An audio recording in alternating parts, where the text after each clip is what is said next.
Hello, it's Derren Howard here, the sports editor for the Brighton Indie and the Sussex World, and I'm delighted to be joined today by Brighton boxer Harlem Eubank. Harlem is currently unbeaten with 18 victories and is one of the most exciting and lethal talents in British boxing at the moment. And on November the 10th, he'll be back in the ring to face a very tough German opponent, Timo Schwarzkopf, at the Brighton Centre. And it's expected to be your toughest test to date, Harlem. Is that how you see it? What sort of type of opponent is Schwarzkopf? Definitely. This is a guy that's operated at world level. He went the distance with Jack Catterall, who was arguably undisputed champion at 140 not too long ago, with that decision just not going his way. But he's been in there with top operators at world level, and he's always come to win the fight. He's never been stopped, and he always comes to fight to the final bell. Always pushing, close decisions. So he's definitely, the biggest threat I've faced thus far in my career, and a good test to come back to Brighton with, to, a good fight to give my local people here in my city. Yeah, it must be a good occasion for you. But is it the right time in your career, do you think, to sort of step up that level and face an opponent of his caliber? Definitely. I've been fighting away from home a lot, and having, decent tests that I've come through, and now 18 and 0, it's time to push on in the world rankings, and try and get the type of fights that put me in a position for a world title shot. And this is that type of fight that places me on the world scene in boxing, and that's what I'm going to relish in the ring, against Timo, who's clearly a solid operator. I want to come home to Brighton and show my friends and family what I've been learning and what I can do now. Good. Put on a good show. And the Eubank name and the city of Brighton, they sort of go hand in hand. But this is the first time a Eubank has fought in Brighton since 1991, when your uncle Chris Senior, he beat Dan Sherry in 10 rounds. How much of an honour is it to rekindle that legacy in Brighton?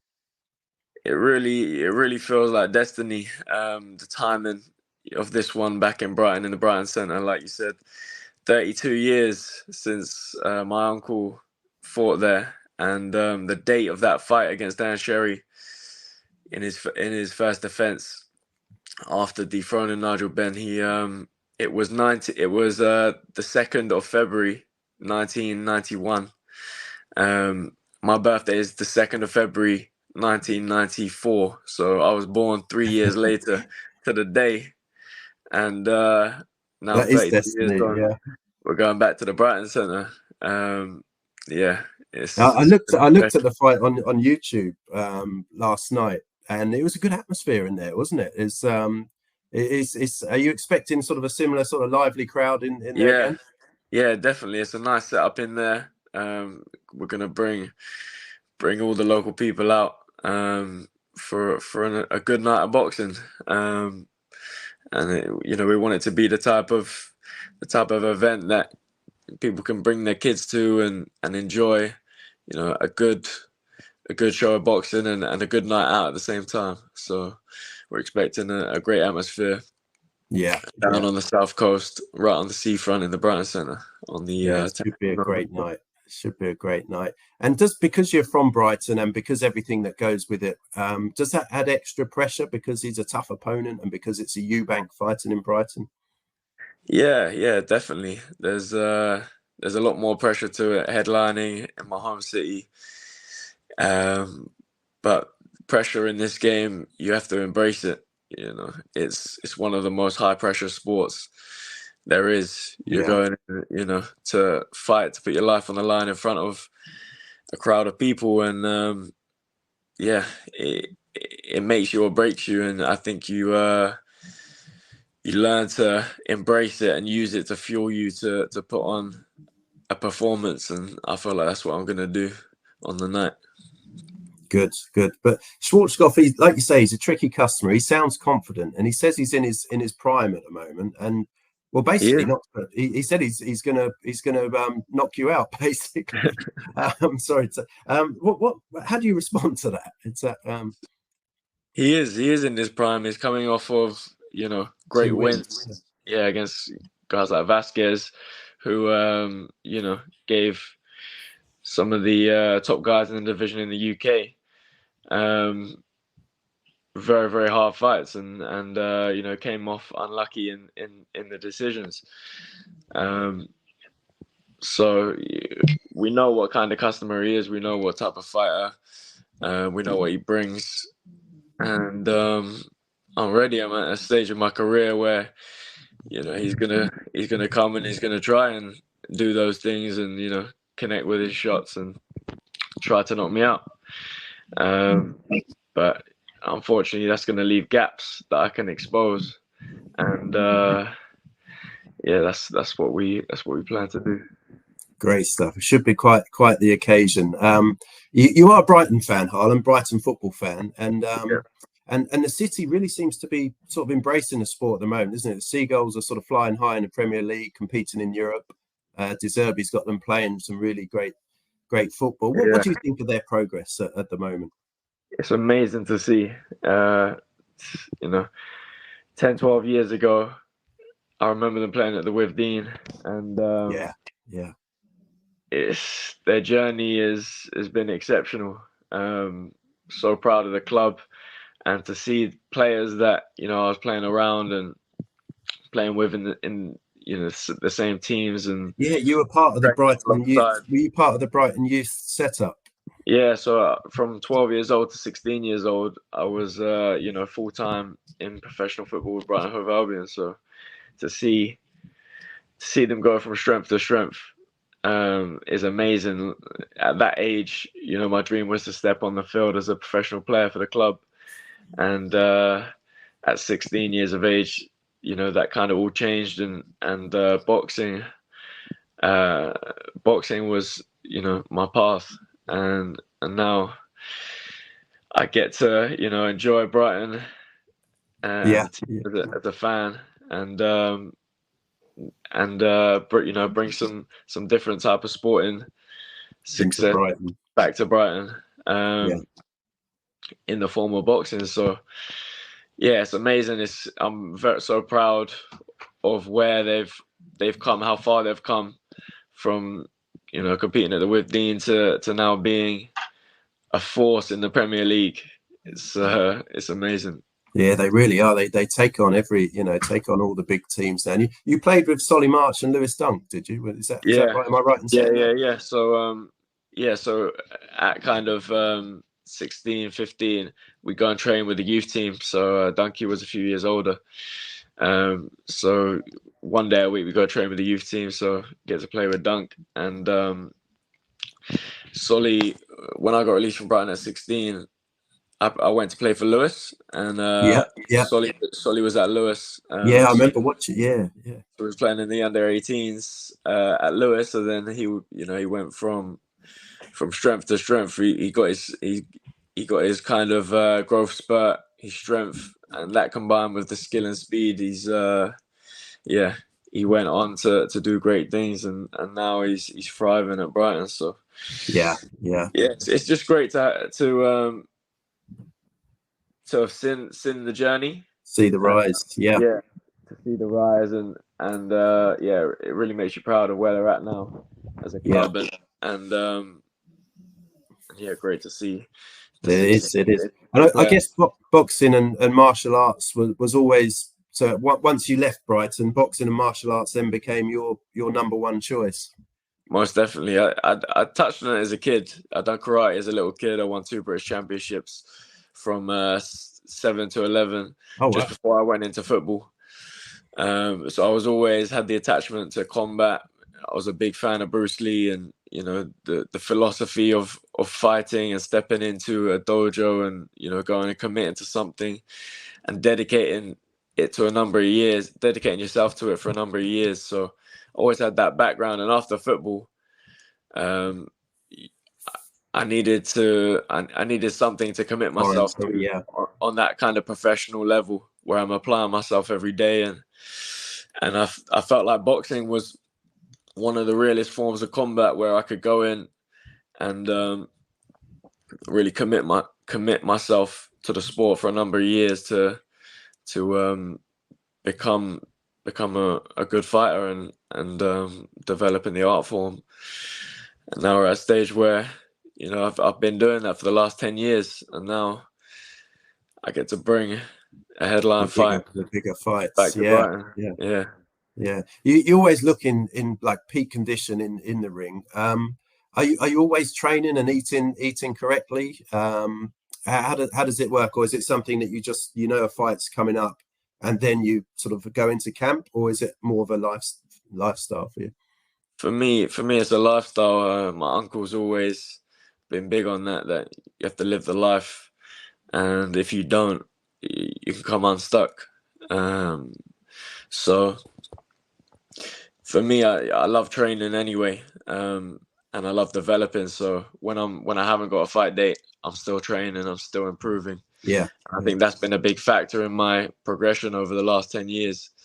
Is that I have lived the life. I haven't had a week off. I haven't had you know, times where I've lost focus. I've been 100% dedicated to the sport, and I believe that's what's gonna tell down the line. yeah. Um, Also, nutrition's a big thing for me. I've been plant-based for 7 years. Plant-based. Yeah, I saw, yeah, yeah. I like to take my health into consideration. With the things I eat, and yeah, I think that combined with really committing yourself to the sport as a lifestyle rather than just a camp. Um, I think you get the benefits out of that. Yeah. Obviously, Do you think the plant-based diet gives you that extra edge and gives you that extra fitness levels in the gym and on fight nights as well? I think it helps me. From my experience, I think it's the best diet for me. Yeah. Um, Nutritionally, obviously, a lot of the nutrients and stuff you get from plants are, the best and the most easily accessible. So personally, I think it's an advantage and an edge. But then when I started out, a lot of people thought that it wasn't an advantage and it wasn't an edge. So it's Definitely seems to be working. yeah, that's it. Yeah. Yeah, everyone needs to find what works for them and Yeah. stick with it. And Yeah. yeah, that's the path that I chose. Good. And like you say, you have your own style, which is, it's a great watch, really, really good to watch in the ring. But which Thank you. fighters have you looked at over the past and really admired? I love exciting fighters that bring a style that captivates you. Fighters like Roy Jones Jr., Yeah. Sugar Ray Leonard, Sugar Ray Robinson, guys that can dance. They can punch, they can move. The way they operate in the ring is like an art form, and that's what brought me into boxing. That's what engaged me into the sport. That creative side of it, where you can go in there and do things differently and put on a show and do something as brutal, as boxing, but make it elegant, make it an art form instead of just two brutes going at it. Yeah. And the best in the world, the best that have ever lived, have done that. So they're the guys that really inspire That me. inspire you. Yeah, yeah. And then when you get through this one, there's some great potential fights at in your weight class. What's the next step? I've heard you mention sort of Conor Benn previously in other interviews, but your cousin Chris Eubank Jr. may be fighting him next. Once you get through this one, or hopefully you get through this, what do you see as your next step in your path towards world titles? Yeah, the top guys in the division continue towards that that number one spot, taking on all comers, you know, as I have coming to this point. I want the guys that are going to set me up for that world title shot, and they're the opportunities that I will take, and they're the fights. Honestly, I'll fight anyone. So it's you know, it's more what fights are going to get me into position to take on them big fights. There's huge fights in the US, as well as over here domestically. 140 is one of the hottest divisions in the world right now. It's an exciting time, isn't it? For that. Exactly, it's the best division to watch right now. So that's great, because it means the boxing fans will hopefully get the matchups that are going to excite a lot of people. So it's in a good place, and I'm looking forward to it. But I'm focused heavily on the 10th of November in my toughest test yet in Timo.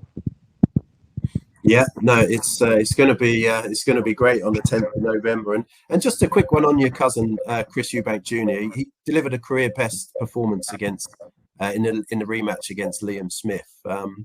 He just looked in complete control, didn't he? All that night, so focused. And how does that inspire you to when you've got this big fight coming up in your hometown? Do you look at performances like that and think,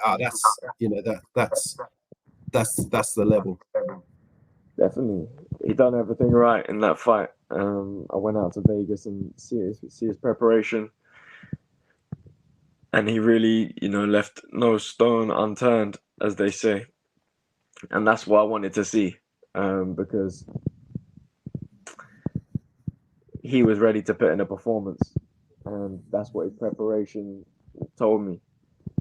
So I knew when I come back, I said to people who were asking, how do you think the fight's going to go? I said, watch, this time's different. And that's how it played out. And it definitely inspires me, but that's how I have to approach every fight. Every fight is coming to bring 110% against me. I can't look at their past performances, because when they're fighting me, they're fighting the Eubank, and they see it as